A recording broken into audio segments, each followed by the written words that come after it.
जब त्रेता युग में परमात्मा आए हुए थे, उस समय की एक कथा सुनाते हैं, परमेश्वर की सुप्रसिद्ध है। एक भक्त ने प्रश्न किया था, जब दास गांव गांव में घर घर में सत्संग करने जाता था, उसने सत्संग सुनने से पहले कहा, जी मैं रामायण को बहुत अच्छी तरह पढ़ता हूं और गहनता से उसका अध्ययन करता हूं। मुझे एक दो प्रश्न ऐसे खटक रहे हैं जिनका मुझे किसी भी मंडलेश्वर के पास, किसी भी संत ऋषि आचार्य शंकराचार्य संत महात्मा के पास उसका उत्तर नहीं मिल पा रहा। उत्तर वो देते हैं अपने ढंग से, पर मेरी संतुष्टि नहीं होती।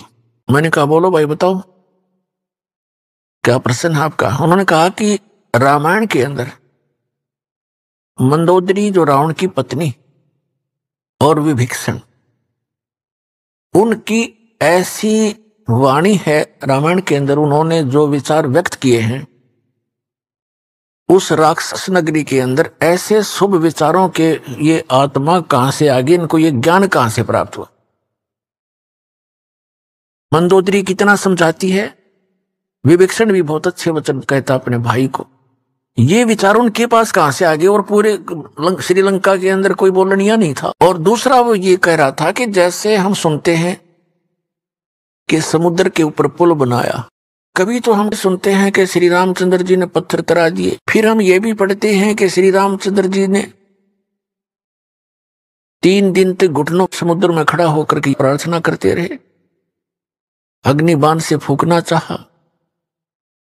फिर उन्होंने कहा कि नल नील आपके यहाँ ऐसे भक्त हैं जिनके हाथों में ऐसी करामात है, उनके हाथों से पत्थर भी नहीं डूबते। और नल नील ने पत्थर तरा दिए।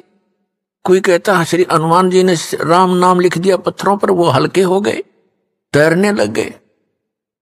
ये बिना सिर पैर की बात है, मुझे कोई संतुष्टि नहीं मिल रही। मैंने बहुतों से प्रश्न कर लिया, वो भले अपनी तरफ से उत्तर देने की चेष्टा करते हैं। मैंने उससे कहा कि पुण्यात्मा,